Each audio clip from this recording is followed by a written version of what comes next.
Ladies and gentlemen, welcome to the Freedom Report podcast. I'm your host, Austin Peterson, and today is a very special episode. Today is our Advancing Liberty Summit, and I'm here with a bunch of exciting people who have been writing for the Libertarian Republic. Some people since the very beginning have been here. Some people are brand new, and you probably are familiar with some of their columns. They may have trolled your Facebook feed before, but I'm going to go ahead and let them introduce themselves. If we could start with Drew, and then we'll go to Casey, Josh, Keith, Lina, and Ryan, and then I'm told my friend Avens will join us pretty soon. So, Drew, please tell us a little bit about yourself. Hi, my name is Drew Rushford. I'm a financial planning application consultant. I build applications for Fortune 500 companies. My latest article for the Libertarian Republic, I believe, was How Liberals Killed Eric Garner. Basically, the idea behind that is that we have a total state that the police will enforce any law on the books with deadly force if need be, and nothing stopping them back, and it's actually our culture that promotes that sort of activity and behavior. Casey? My name is Casey Bennett, and I am a young journalist living in Toronto, Ontario, Canada. I was a chase producer for Canada's sadly now defunct Sun News Network up until recently, and now I'm writing for the Libertarian Republic, and one of the most recent columns I wrote was about high schoolers who want a communist-themed prom, because they obviously do not understand what communism is, and how breakfast, lunch, and dinner is secretly racist. You KKK members. We were talking about that. All right, so what about you, Josh? Tell us a little bit about yourself. Hi, my name is Josh Guckert. I am a 23-year-old, newly minted member of the Libertarian Republic. Been writing for about a month and a half now. I'm a second-year law student at the University of Pittsburgh, and go Pitt! Yeah, hail to Pitt. Yeah, and my most recent articles have been about Oklahoma moving to privatize marriage, and also I've made quite a few number of listicles, including top 10 Milton Friedman quotes, which was very interesting, and somebody I really admire, Milton Friedman, and also Thomas Sowell. I did the same list for him, and they were both very interesting, able to research a lot of the great things that they said. All right, great. Now, Keith, tell us a little bit about yourself. Thanks, Austin. My name's Keith Farrell. I'm a freelance writer. In addition to working here for the Libertarian Republic, I've been published at the Daily Caller, PJ Media, Liberty Chat, a slew of other places. I've been helping Austin out for a couple of years now, off and on again, when I have the availability. A recent piece that I wrote for the Libertarian Republic was Obama plans to nationalize the police, which looks at national funding requirements that tie policy and standards to those fundings in a way that the bureaucrats in D.C. are looking to have more influence on local policing, and that caused quite a stir. Excellent. Lina, tell us a little bit about yourself. I'm Lina Bryce, and I'm a newborn baby at TLR. I just I scour the web for the most interesting, thought-provoking articles that I think that you all might want to read about, and maybe even look at it from a libertarian perspective. I am a mom by day, and at night I have an alternate ego, and I just become this libertarian warrior. I'm actually a little more conservative, so I guess that's I don't know where that falls in the degree of everyone else, but I do get involved in the Republican Party locally, but looking to reform. So yeah, we're hoping. I'm hoping that my work here with Austin at TLR and communicating with all of you and networking, it'll help to sharpen my skills. Also, I did some recent articles on how streaming is killing TV, and we all know that. I think it's something we all knew already, and they just decided to write about it and said, hey, TV's dying. People aren't really watching TV anymore. And I'm thinking that's probably going to make the next election pretty interesting. Yeah, they say actually that Facebook is now more important than television advertising in terms of getting the message out. Yeah. All right, so we're all doing introductions now, and I saw that our friend Avens O'Brien, the token libertarian feminist, joined us. But we got to get one more person to get through. Ryan, if you could introduce yourself, and then we'll move on to Avens. Yeah. Hi, everyone. My name is Ryan Carrillo. I'm one of the newest contributors here at the Libertarian Republic. I'm from Toronto, Canada as well, and also was a producer on the now defunct Sun News Network. I used to work with Casey. I'm always been a champion for liberty. You know, especially here in Canada, it's kind of hard to be a center of right. It's not really a popular thing right now, but it's an uphill struggle. I'm sure you libertarians know that.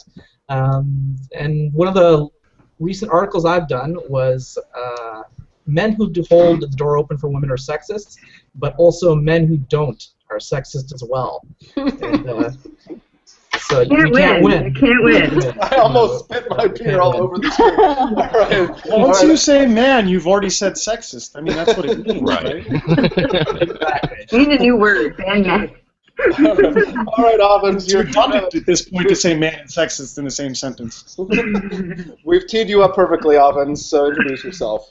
Introduce myself. Hi, I'm Avens O'Brien. I've been writing for Libertarian Republic for, 2 weeks now, Austin? The token feminist, right? I live in Los Angeles. I grew up in New Hampshire. I'm a second-generation libertarian.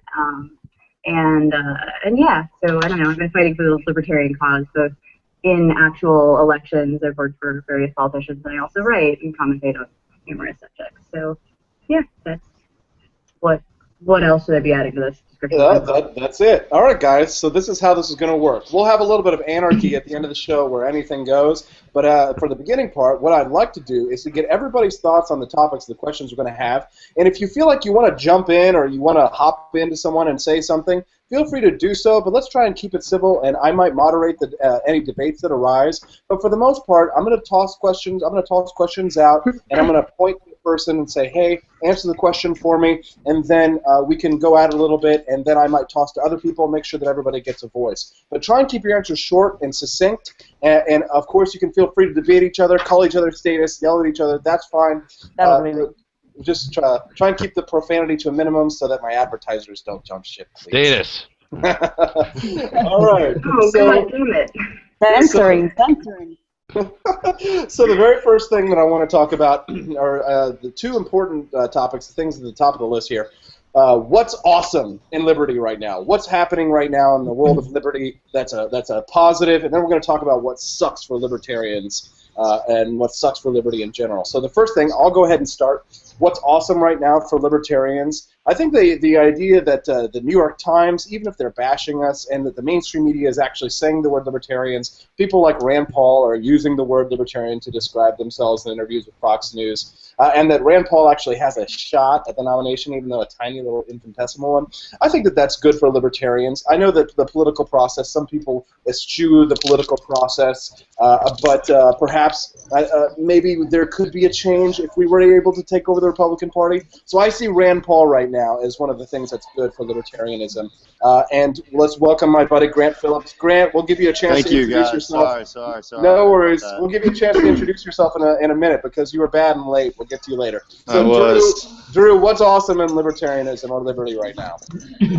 I've got a few items. Number one on my list is technology, because there are a lot of things coming out right now, 3D printing, open source technology, self-service apps like Robinhood with zero-fee stock trading, self-service apps that allow people the freedom to make choices without having to go through the institutions that currently exist. And I think that allows people, a perspective that allows them to say, hey, maybe freedom's actually pretty good if I do all these things myself. Second thing is that gun laws are getting less restrictive around the country. It's a general trend. If you just look at the history, recent history, it's getting better. In my state of Texas, open carry is probably going to be passed, so I'm pretty happy about that. Two more items. I swear it'll be quick. The effects of Obamacare. I was doing the math on the penalties.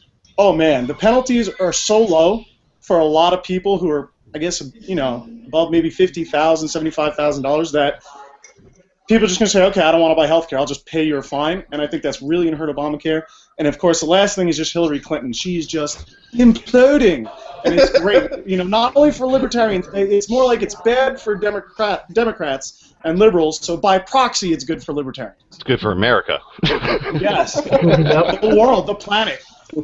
Avens, what's good in liberty? I would give a really, really weird answer to this. It's Barack Obama. And the reason for that is because after 8 years of Bush, Democrats got this impression that they were the good guys. And I think that, they talked about civil libertarian ideas as, Obama was trying to be elected, and then he kind of failed on all of those things. And as a result, I think that Barack Obama has been a great thing for liberty, because we had 8 years of Bush, we had 8 years of Obama, and a bunch of people are going, there's no difference. There's nothing appreciably different about these two things. And so what's the solution? The solution is liberty. So. Casey, what's good in liberty? Well, I wanted to take this more from a Canadian angle, and this is something that I've always envied Americans for. You can buy beer and alcohol in grocery stores, and we cannot do that here, at least in my province of Ontario. Except for in Pennsylvania. Yeah, Pennsylvania sucks Not about in that. Virginia. Not in Virginia. No 18 packs in PA. I know New Certainly Jersey. not We're here. having a conversation. This is supposed to be positive. Okay, so what's good in liberty, though? Is there anything positive you could say, Casey? What do you look at as a beacon of hope? Well, our government has decided, our provincial government has just decided to allow beer and wine sales in major grocery stores across the province, which is a huge step forward, and it's not 100%. But because we have a beer monopoly here where you can only buy, certain packs up to a certain number at certain stores because of a deal that was worked out secretly behind everyone's backs, it's really a step forward to smashing that monopoly and giving us freedom, beer freedom. So we know now that I'm okay with that. Good. So we now know that Casey is an alcoholic. Grant. Basically. And she's only going to get better now. Better. It's only up from here. We're all getting prettier. Grant, briefly, what's good in liberty? Well, I would have to say the changing marijuana laws. That has been a sweeping thing that's happened very quickly compared to other laws. Healthcare is obviously taking a turn for the worse. Education's taking a turn for the worse. But if there's one shining light, I have to say marijuana laws. We have Rand Paul and his Redeem Act going on right now. That's where I'd have to say is, and that probably has the biggest hope for a fiscal positive change as far as the federal budget goes. And so I'd have to say drug laws in general. Yeah, smoke 2 joints in the morning. I smoke 2 joints at night. Why do you think I'm late? We got an alcoholic. We got an alcoholic. We got the pothead. All right, Josh, Mr. Suit and Tie Man, what's good in liberty? Well, as was spoken about, Rand Paul is not just as a potential presidential candidate, but just as a United States senator right now is really doing some unbelievable stuff between the Careers Act, between the Redeem Act, and Audit the Fed, which has been spoken about in the House of Representatives for eons. And then at CPAC, he talked about advocating for the largest tax cut in American history, which we'll have to see what that ends up being. And also, just as was also spoken about, is these young kids talking about yes we can. They were all hyped for President Obama, and it turns out he's just like Bush. And people were starting to realize that, and especially as Hillary Clinton versus Jeb Bush becomes nearer and nearer, it's sort of a positive by a negative. Is that we talk about all these things that are bringing people to light and making people realize how much the same these Republicans and Democrats are, even though as much as they claim to be so much different. I think that's a real positive. And then on the contrast, you have Rand Paul. Yeah, so we now know that Josh is the Rand Paul sellout status. Good. Mm-hmm. We got the alcoholic, the pothead, the sellout. Almost. All right, Keith, what's good? What's good, man?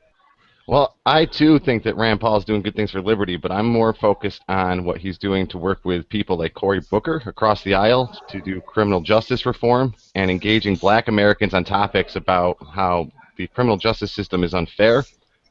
He's also taking that message of liberty and economic freedom to inner city populations, which the GOP have tended to ignore in the past. So I think that speaks to great progress as far as the message of liberty inside the GOP, and hopefully with Americans that haven't heard that message.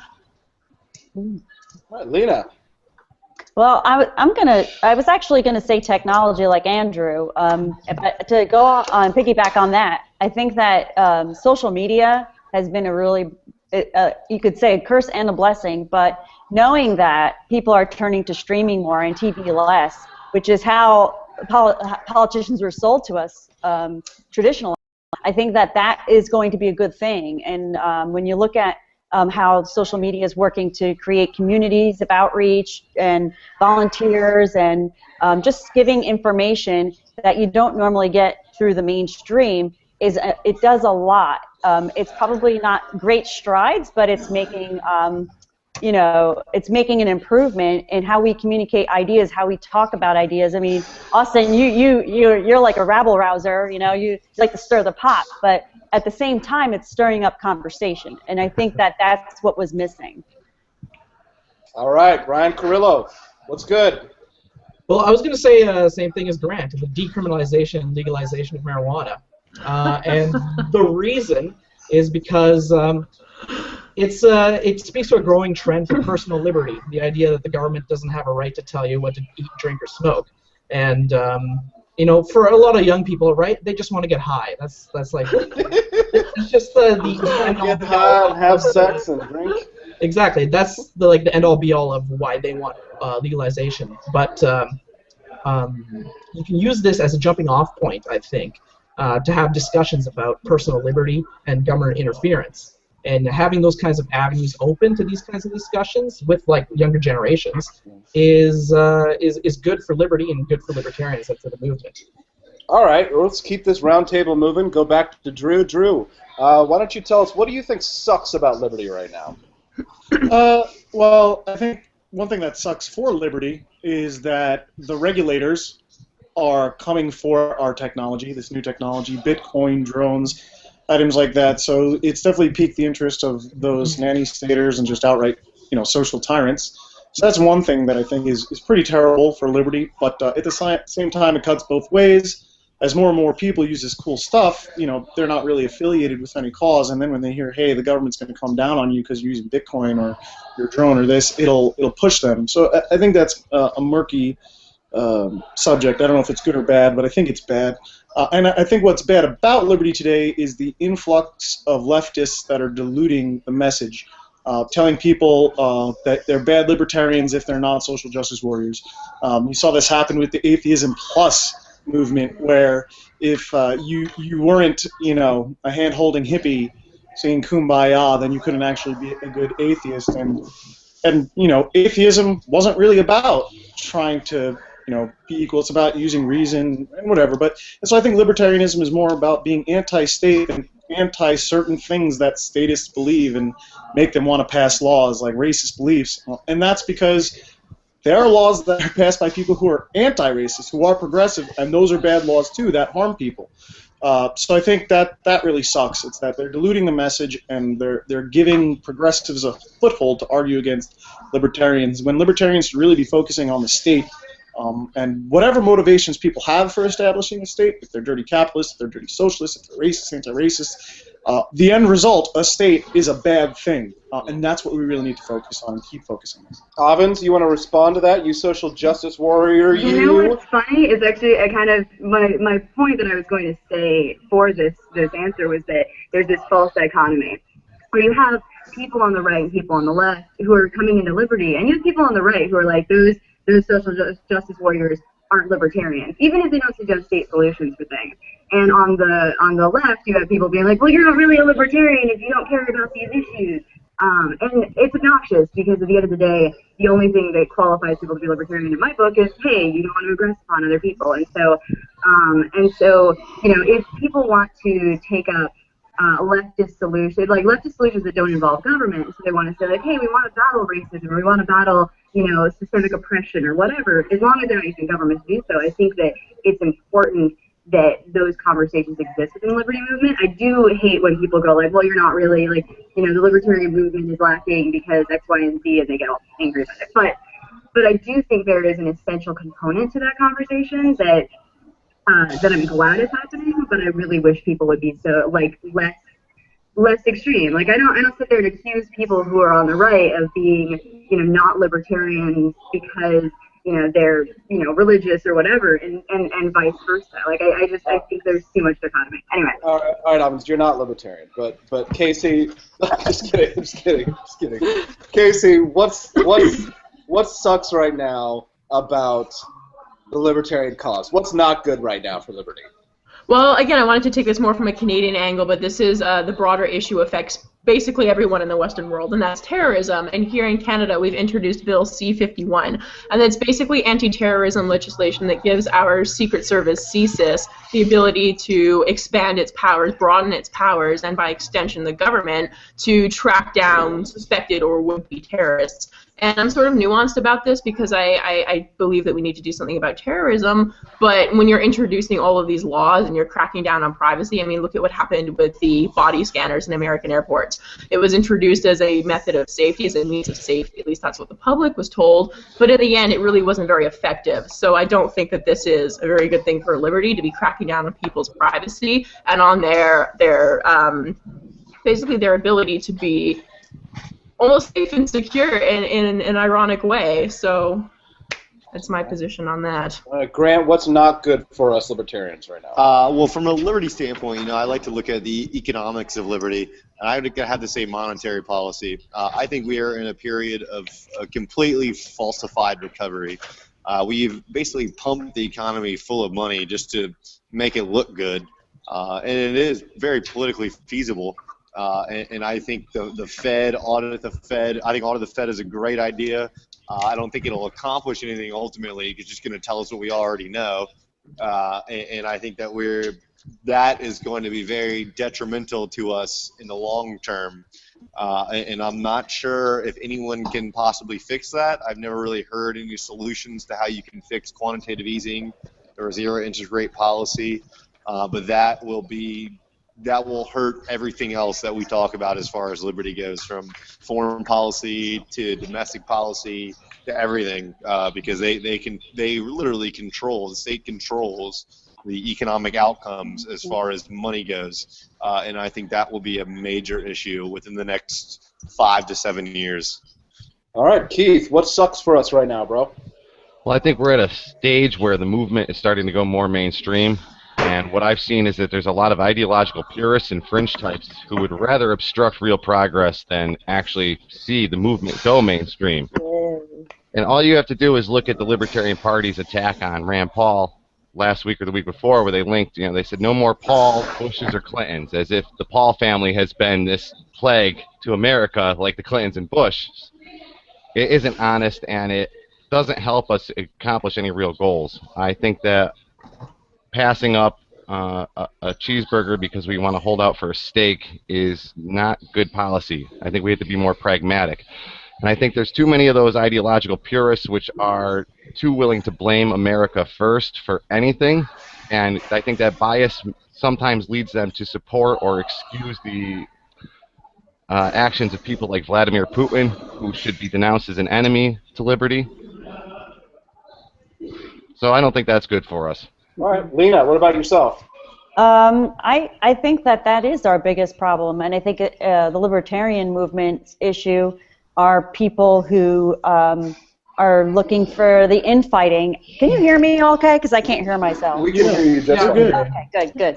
I think somebody's got some background noise. Yeah, I feel like my kids are there. I don't know. Yeah, some of the kids around them or something? Yeah, somebody's... No. For once, no. Somebody's got some mayhem going on. I think it's Grant. Yeah, Grant, when you're not talking, mute that shit. We're censoring you. All right, yeah. But yeah, basically, I think the infighting, and I don't follow a lot of the drama. I don't even know who's who, and I'm always amazed at how rude and obnoxious people can be to people that they wouldn't be otherwise face to face. Like, I always feel like I'm the same online that I am in person. And I think with libertarians, we're so open-minded, and but yet confrontational. And I think that it blows up, and then you have these people, and the other problem are trolls. The big problem in libertarianism are trolls. But you have these people like just obscuring the message. And I think the whole point is what, I believe someone, I can't remember who said it, but Rand Paul is talking about forget about purism. You know what? I think I could work with Cory Booker and get this passed. Let's work together to move towards liberty. I don't believe that it's going to happen overnight. And I think the flaw in libertarian movement is that we have this anxious there's an anxiousness that I sense, and it needs to happen now or nothing. And I don't think that's how anything changes. I think things change and progress and evolve. All right, Ryan, what sucks for liberty right now, bro? I'm going to say the recently passed net neutrality. The idea that in order to maintain the freedom of the internet, we need government to regulate its freedom. You know, the internet was one of the last generally free places, and now the government basically has a back door into regulating everything about it by classifying it as a utility. And I'm not even talking about the argument about whether internet traffic should be neutral or not. What really bothers me is the idea of regulatory capture, which is like the political corruption that occurs when a regulatory agent created to act in the public interest, instead advances commercial or special concerns of interest groups and dominate the industry or sector that's supposed to be regulated. So that's what I think right now is one of the last great free places, the internet, is got the government tentacles reaching towards it, and I don't think that's good for liberty at all, especially for people like us who are doing all this online. Absolutely, yeah. I get really scared when I see things like that because my entire business model is online. You know, I get a little freaked out when I see Facebook, you know, like with a new algorithm. But it's another thing when the government comes in and starts talking about regulating the internet, and then I start worrying because, you know, I'm a enemy number one, you know, and a big target for the government. If they wanted to somehow try and screw me, I would probably not be on their friends list of whitelisted sites that get you know, they get preferential treatment if there's ever a problem. But I want to move on. I had a topic pulled up. It was about how Americans name government as the thing that's their biggest problem. But I feel like, what's up, Josh? You want to say something? I didn't get to say that. Oh, sorry, my bad, bro. What sucks in liberty, Josh? Well, I was just gonna talk a little bit about the culture in the United States. Is while we on the face it looks like things are becoming more libertarian. I think that, you know, younger people especially say, you know, I want gay people to be able to get married. I want to be able to smoke weed, and I don't want the government spying on my phone. But then conversely, they'll go over and say, but you know what? The government should punish people who don't want to give gay couples wedding cakes. The government schools punish the racist fraternities, and, you know, government should make sure that these greedy corporations aren't messing with our internet connections. Right. So there's sort of we have the pieces of the puzzle together. I think we have to do a job to sort of connect them together to create a more coherent ideology in order to make a more libertarian society. Great answer. All right, so I was going to say about how I was going to move on to the next topic, but the next topic was, you know, Americans say that a government is our biggest problem. But I want to skip that topic because I feel like we've already sort of probably sussed out a lot of these issues that, you know, that we're dealing with in America. Yeah, people hate the government. They say they do, but so what? I mean, you can take a poll to say whatever the hell it is that you want to say. Hey, Austin, Avens. There is something interesting about that, though, because I was reading it, and the exact phrase it said is dissatisfaction with government. And that makes me a little nervous because dissatisfaction with government, I have lots of leftist friends who are dissatisfied with government because it's not doing enough. It's not, you know, they're dissatisfied with Obama because he put up with Romney care instead of giving us single payer. And so when people answer they're dissatisfied with government, I don't necessarily mean that, I don't necessarily see that as, oh, they don't like government. No, sometimes it just means they don't think the government's doing enough. So that was my only point about that entire thing. That was the exact same point I was going to make about that as well. It doesn't. It's not talking about people who are against government. Just it could be just as easily people that don't think the government is doing enough that are dissatisfied with the government. So I don't really see anything good about this poll. It's not really telling us anything. Yeah, I commissioned a poll, and 99% of my respondents said that the United States wants an anarcho-capitalism. Right, so. All right. All right, so let's move on to issues that actually matter, things that are happening right now that deal with our liberties. And I'm going to throw this question out, and just anybody who wants to answer it, please do. We can have a little bit of anarchy and a little bit of fun. We're in the last half hour now. 2 police officers were shot in Ferguson. It looks like it was sort of an ambush. I guess my question here is, I mean, I look at Ferguson as not being a very good example of libertarian principles because Mike Brown, no matter what he was, the officer, Darren Wilson, was exonerated by a grand jury. And maybe you think that was unfair, maybe you don't. But I think the Eric Garner case is a much better example. But we're being forced to focus in on the shooting death of Mike Brown. And now these two police officers who've been shot, they haven't been killed. Luckily, it seems that they've been alive. But when you look at the issue in the backdrop of Ferguson, I guess I want to throw out a question. Do you think that the president or that the attorney general exacerbates these problems by trying to shine a lights on the issues that aren't of real importance, and they want to ignore issues like Eric Garner because that makes them look bad? Does anybody toss that? Absolutely.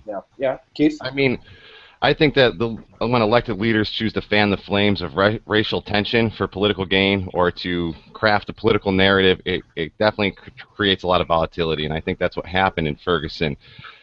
Whereas in Eric Gardner's case, as you suggested, it's more of an issue of policy and enforcement. They don't want us to focus on that because it doesn't fit with their narrative of racial discrimination, which they were trying to craft, and by doing so, they did exacerbate the situation. I don't think anybody could deny that they didn't. Now, one thing I want to throw out there is the Department of Justice actually did uncover that one of the big problems in Ferguson was that they were writing so many goddamn tickets. They're getting so many traffic tickets. They're pulling over black people all the time, writing them these tickets. But this happens all over the country. This isn't a problem with Ferguson. Drew, did you want to say something? Yeah, I think the problem with Ferguson is more than just the police versus black people.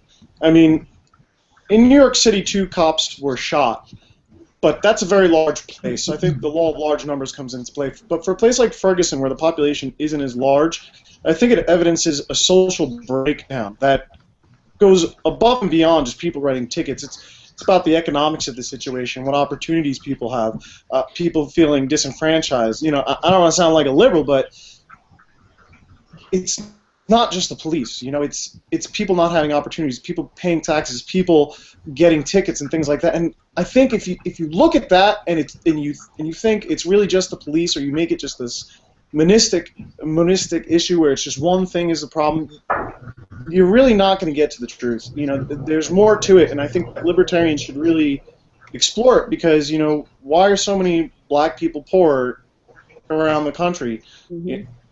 I mean, there's reasons we all know. You can't be enslaved for hundreds of years and then automatically now you have the social capital and the money and everything. So I think that this evidence of the social breakdown speaks to larger problems that libertarians have been speaking about a long time, and really the police are just the tip of the government spear. Absolutely. But Andrew, wouldn't you say that our national leaders should have injected maybe some common sense and urged restraint in the situation instead of maybe magnifying it for political gains? Well, I mean, it's tough to tell without knowing what's in that person's mindset, because somebody who is determined to go kill police or shoot police, I don't know that you can break their exterior. I don't know that you're going to get to them. I don't think Obama's saying don't shoot police. Even if he just said don't shoot cops, please, that people are going to be like, okay, I won't shoot the cops. True. Yes, I don't think they should fan the flames of, in racial tensions and stuff like that. But I always think that there's going to be a bunch of crazies. And, it's like when people say, there are rapists everywhere. It's like, no, you can't really just teach some people not to rape because they're rapists. What you would teach them just doesn't register. Right. Anyone else want to comment on Ferguson? Yeah. My question I would like to. Hold on, Casey first. Okay, my question is, why is Obama getting involved in these menial issues? And ultimately, when you stack them up against everything else we're facing, that's exactly what it is, a menial issue. When he could be focusing on things like ISIS ravaging people in the Middle East, or the fact that Iran might be getting their hands on nuclear weapons, which they're guaranteed to use against Israel and the U.S. That's racist. You can't talk about it. That's racist. It's ridiculous. It is a bit ridiculous to even say that we have this racist, we're all racist, it's a racial issue in this country. We have a black president, people. Like, exactly. I don't. You didn't get there without the white racist. But see, the problem I have, and I'm a little. I think I'm a little older than all you, but I think that I don't believe we're a country that really cares that much about skin color. It's always about what can you give me. Like, if you have something to offer and you have a good product, whatever that is, if you're a good performer, if you're a good craftsman, an artist, or a carpenter, plumber, whatever. I don't care what you are. If you do your job well, you're worth something to me. And I believe that's where we are in this country for the most part. That doesn't negate the fact that there are racist people out there. There certainly are. But on a whole, and then for the president to come out and say and comment, I don't even remember a president of the United States ever doing that, ever.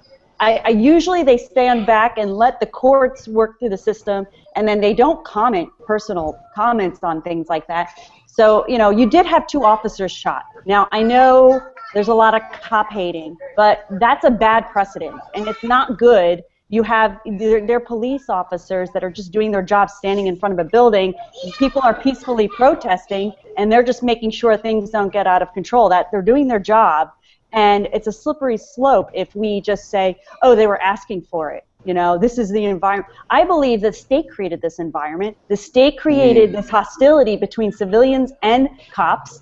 Probably goes back to how they started to unionize them, and now they're entitled to all these benefits through the taxpayers' paychecks. I mean, the so taxpayers racist. and so you're creating this. I want to jump in on this really quick. Go ahead, Grant. Go ahead, Grant. Okay, so I think that talking about the in-the-moment idea of Ferguson is kind of moot. It's kind of completely pointless because you're really just talking about what is very obvious to me is that what Lina said is state intervention, and I think that honestly dates all the way back to integration. I think that the policies stemming from immigration really set people up for failure. I think they were egalitarian, idealistic things that really, they sound good on paper, but in practice they were just destructive as could possibly be. And I've done economic research on a National Bureau of Economic Research, NBER. I don't know if you guys have ever heard of that one, so black wage growth from 1940 to 1960 was over double what it was between 1965 to 1981. Great society. I think, yeah, exactly. And I think that is a very telling statistic. And even in that same time period, we had black-white wage disparity was almost equal prior to that time period, and now it's obviously very different. So I think that one date, 1964, is very telling to what is now become the social idea of the quote-unquote black thug, that it's not just a decision of, oh, let me go sell drugs and be violent. No, that is individuals acting within an economic environment to where they're just responding to the incentives that they're presented with. And anybody would do it regardless of skin color. It just so happens that they got the blunt of the sword, and as hard as that is to admit, I think that is probably the single worst policy of the United States government within the last 100 years. And people will cling to it. Rand Paul has been accused of racism because of it. Ron Paul has been accused of racism for criticizing it. But I think that it really, the root cause of the problem is that in and of itself, and the minimum wage and labor unions and welfare and racism, public housing. Racism. But if I say that in public, I'm a racist, and I don't know what I'm Am I supposed to interject? It's all the men. Is that all right? what Avens. Bring it on, Avens. No. Are we not employing the progressive stack? What's wrong with us? Lina's not a man. I don't think so. All right, Avens. She should identify herself. Don't you speak for her. She's a man, babe. I'm just such a patriarch. So, Avens, did you want to add something? No, I was literally just trolling. All right. Anybody else want to comment on Ferguson? Here, yeah, I'll say something here. I think that even more so than the Obama administration and Eric Holder exacerbating this problem, I think really the 24/7 news media plays a huge role in everything that's happened. And I think they have a lot of blood on their hands because as they have this desire to get more ratings and to get viewers 24/7, whether it was through the Rodney King scandal, whether it was through the O.J. Simpson trial, whether it was through Trayvon Martin, whether it was through Michael Brown, Eric Garner. It's just always this desire to make it this black versus white paradigm. And then all that that does is, Fox News takes the side of the officer. Like, I remember literally 15 minutes after the Michael Brown scandal broke, Sean Hannity was taking the side of the officer. He didn't know what happened. And it's the same thing on the other side. You have Al Sharpton and Jesse Jackson on MSNBC and Rachel Maddow and the like, taking the side of whoever the victim is, especially if it's a disenfranchised minority. And we, as libertarians, we know that all these government policies have had disparate impacts on minorities. We don't have to be told that. We know that they have been victimized by the federal government.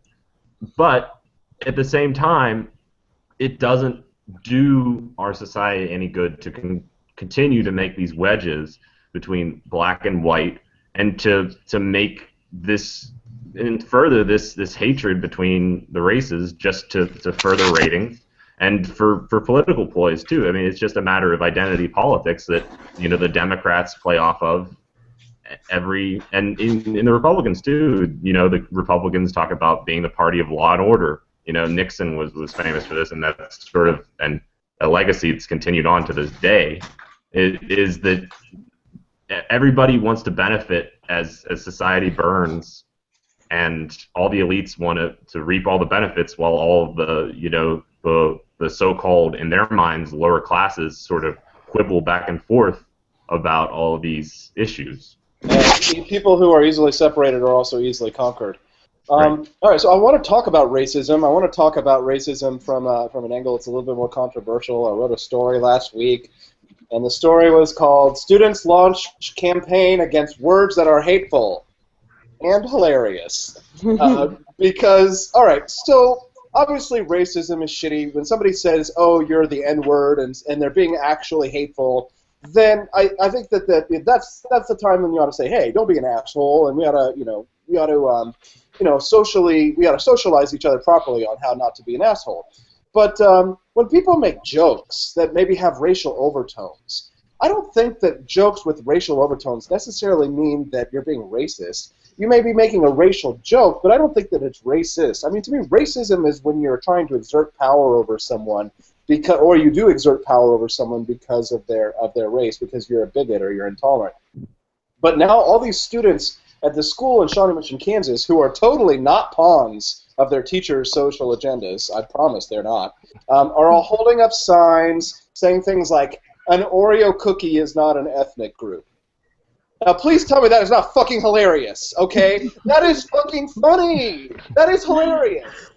And another one, "I'm not some type of superhuman when it comes to sports," said another. You know, and it's like, yeah, of course it's all black kids, but now there's somebody in the comment section, and they're yelling at me, and they're like, "You don't know what it's like because you're not black," and blah, blah, blah, blah. And I'm like, God damn it, like, how are we ever going to get along if we can't make jokes? If people are always yelling about racial appropriation and stuff like that. Like, I think this sensitivity, political correctness bullshit is making us weaker. When you're telling kids they should be offended or be sensitive, can I tell you something? When I was a kid, and kids call me faggot, you know, or like Peter Liss, or Peter. I'm sure you've probably heard, you know, Austin Peterson jokes, maybe my last name, you know, at parties. But my dad was like, "Toughen up, kid," you know what I mean? It was sticks and stones. Mm-hmm. But I mean, do you think that fighting racism is really one of the most important battles that we have, Avens? So I knew you were going to call it on me, which is perfect, because actually I was very interested in this particular topic. First off, because high schools and what happens in high schools is really fascinating to me. And for full disclosure, I've never set foot in a high school. I was homeschooled, and like I don't. Sometimes I think I'm either looking at the situation objectively because I don't project my own high school experiences on it, or I'm looking at the situation with a completely missing piece because I've never been to a high school. So what I think is interesting though is that, you know, we can blame teachers' agendas, or we can blame liberalism or political correctness for this, but I think it's something a little bit bigger than that, which is that I was trying to think of like a one word. Who do we blame for massive sensitivity? And I just think Oprah. And the reason I think Oprah is because, like, you know, basically with the turn your phone off. I want to hear this Oprah point. So the Oprah point is that, like, you know, with Oprah and with numerous other talk show hosts over the last 30 years, we have people we started this confessional culture. We started this whole culture of people really talking about like things that bother them. And it started with like celebrities or people who would accomplish great things talking about like the adversity they faced as they were growing up, and then it became like, hey, I faced that adversity too, and you see people kind of going like, oh well, I've been called racist names, or I've had to fight against these things that I didn't talk to anybody about previously, and now there's this professional culture, so everybody talks about it. And then combine that with technology, combine that with social media, combine that with the fact that we have blogs, and we have Facebook and Twitter, and we have all these ways for us to express when we're upset about something, which we previously didn't have. If my mother was mad because a man, or like a guy didn't give her a job because she was a woman, it was 1967, and she basically was just like, well, no one's gonna listen to me, And now, like, anyone can just publish their thoughts and think that other people want to listen to them. I mean, every single person here is publishing their thoughts, hoping that people want to listen to them. And then all right, hold on. I gotta cut you off. Gotta keep moving. Drew?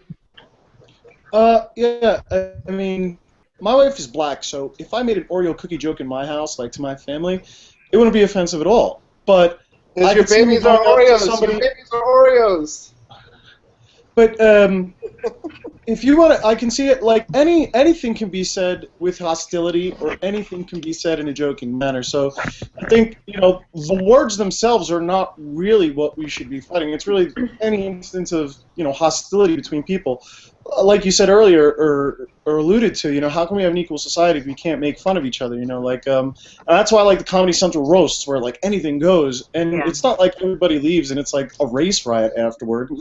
And I think what's insidious is that millennials and liberals think they're doing something. Not to get off point, but they think that all these campaigns are they're trying to destroy something that they find repugnant. And I read an article yesterday, which is good for me, for my job security, is that millennials are the least skilled group of people out there. Why is that? It's because they're all sitting online on Tumblr trying to be, I don't know, trying to project whatever social message they're trying to project. And we've made it so easy for the people to just go on the computer and like interact. And people used to be bored. People used to sit in their houses and not want to call 50 of their friends in a row to have 50 conversations. So they went and did stuff. Now it's like, oh, I can interact with the whole world all day and do nothing and make nothing of myself. And other people are going to say, oh, so brave, you're amazing. No, you suck. You're an entire generation of narcissistic fucks. You don't add anything to society.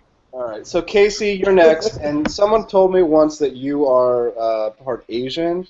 So, do you get offended? Do you ever get offended if somebody's like, Chinese, Japanese, dirty knees? Look at these.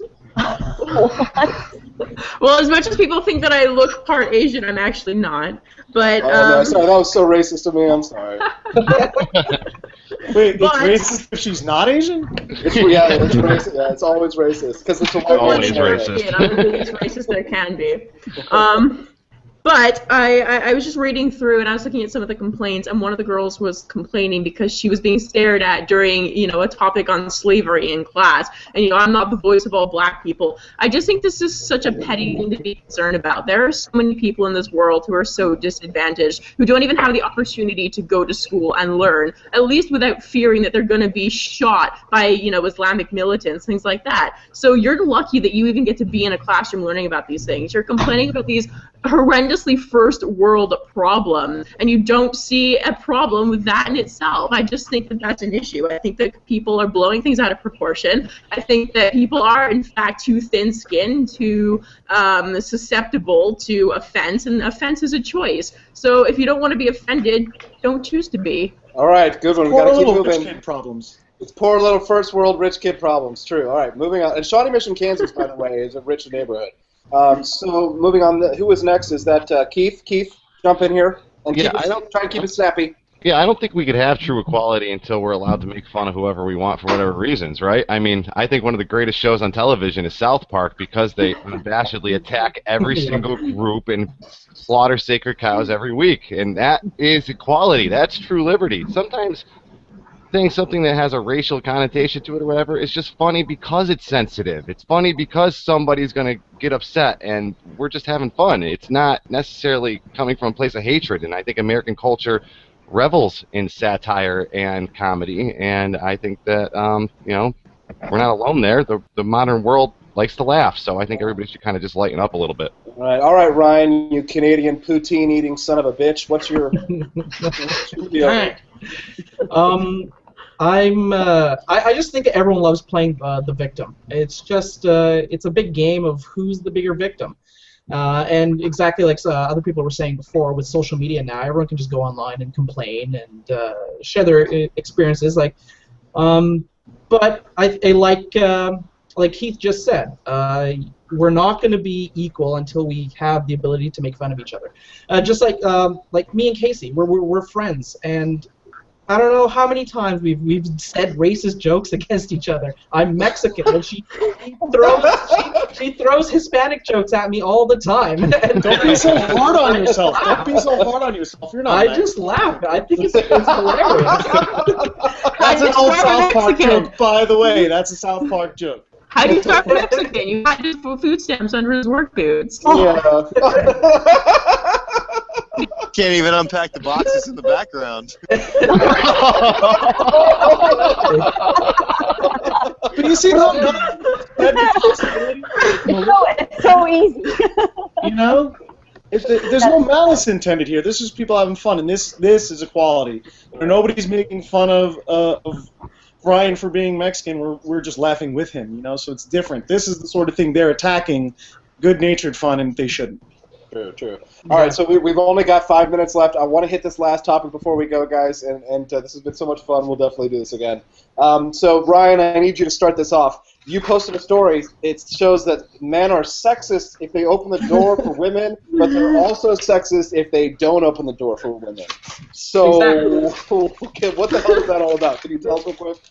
You know, you're damned if you do and you're damned if you don't.